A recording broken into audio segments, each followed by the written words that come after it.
حسین پاک رضی اللہ تعالی عنہ حضرت عبداللہ بن عمر رضی اللہ تعالی عنہ کے ساتھ تھے، تو کسی مسئلہ پر بحث ہو گئی اور بات طول پکڑ گئی، تو امام حسین رضی اللہ تعالی عنہ فرمانے لگے کہ عبداللہ میرے ساتھ زیادہ بات نہ کر، تیرا باپ تو میرے نانے کا غلام ہے۔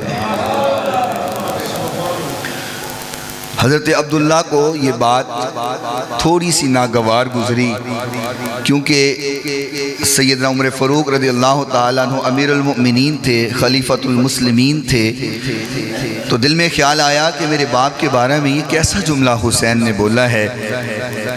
تو جلدی سے سیدنا عمر فاروق رضی اللہ تعالیٰ عنہ کے پاس آئے، فرمایا بابا حسین نے کہا ہے کہ تیرا باپ میرے نانے کا، آپ اس بات کا، اس جملے کا مزہ لیں کہ تیرا باپ میرے نانے کا غلام ہے۔ سیدنا عمر فاروق جلدی سے اٹھے، کہا عبداللہ حسین کدھر ہیں، مجھے حسین کے پاس لے کے جاؤ۔ حضرت عبداللہ امام علی مقام کے پاس عمر فاروق رضی اللہ تعالی عنہ کو لے کر آئے، تو سیدنا عمر فاروق نے فرمایا بیٹا حسین تو نے ابھی عبداللہ کو کیا بولا ہے؟ آپ فرمانے لگے میں نے یہ کہا ہے کہ تیرا باپ میرے نانے کا غلام ہے۔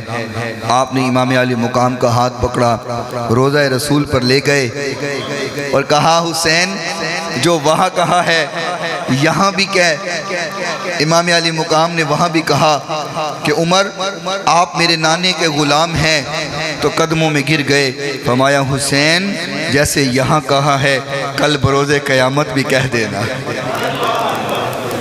کل بروز قیامت بھی کہنا عمر میرے نانے کا غلام ہے۔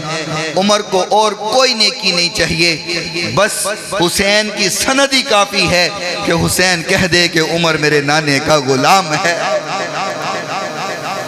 عمر میرے نانے کا غلام ہے۔